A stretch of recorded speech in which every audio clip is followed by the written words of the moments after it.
jpnn.com.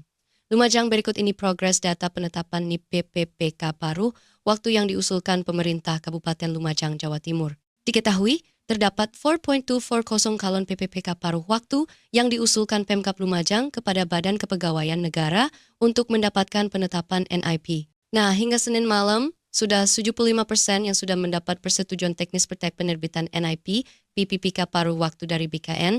Berdasarkan data per 6 Oktober 2025 pukul 19:30 web, progres penetapan nomor induk PPPK paruh waktu di Kabupaten Lumajang telah mencapai 75%, kata Kepala Badan Kepegawaian Daerah Kabupaten Lumajang, Ari Murcono, dalam keterangan resminya di Kabupaten setempat Selasa. Diperinci, dari total 4240 usulan, sebanyak 3 PIN 181 telah mendapat persetujuan teknis dari BKN, sedangkan 560 masih dalam proses verifikasi, 4 dalam tahap input berkas, dan 0 solder tercatat berstatus berkas tidak sesuai. Dari 307 berkas yang dikategorikan BTS, 28 diantaranya terkonfirmasi memiliki perbedaan data antara input system SSCASN dan dokumen ijazah, umumnya berupa selisih nama atau tanggal lahir yang masih perlu penyesuaian. BKD bersama BKN terus bekerja memastikan setiap berkas peserta diverifikasi secara teliti.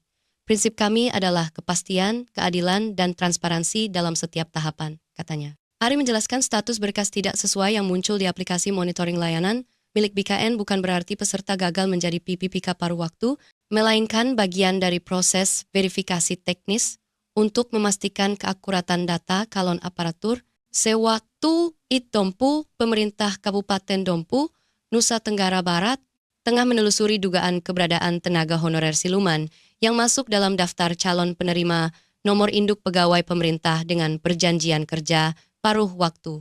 Bupati Dompu, Bambang Firdaus, menegaskan bahwa SK pengangkatan yang terlanjur diberikan kepada honorer siluman akan dibatalkan. Dari total 5.753 tenaga non-ASN yang dinyatakan lulus seleksi PPPK paruh waktu, sebanyak 5.541 berkas kini diajukan untuk penerbitan NIP.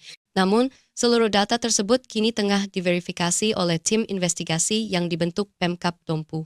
Tim tersebut melibatkan unsur Inspektorat Dinas Pendidikan Pemuda dan Olahraga, serta Badan Kepegawaian Daerah dan Pengembangan Sumber Daya Manusia, Dompu. Tujuannya untuk memastikan bahwa setiap tenaga honorer yang diusulkan benar-benar aktif bekerja dan memiliki riwayat pengabdian di instansi masing-masing. Tim sedang menelusuri ulang seluruh berkas calon PPPK paruh waktu. Jika ditemukan tenaga honorer siluman atau yang tidak memenuhi syarat, mereka diminta membuat surat pengunduran diri.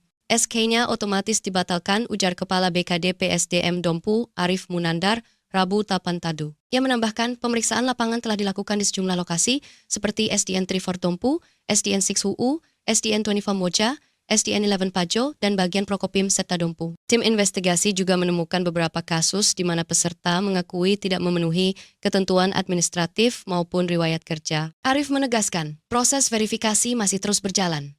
Kami terus menelusuri data 5.5 untuk tenaga non-ASN yang diusulkan untuk penerbitan nomor induk PPPK paruh waktu, katanya. Ia juga mengonfirmasi adanya kesalahan penginputan data secara nasional, salah satunya di bagian Prokopim serta Dompu.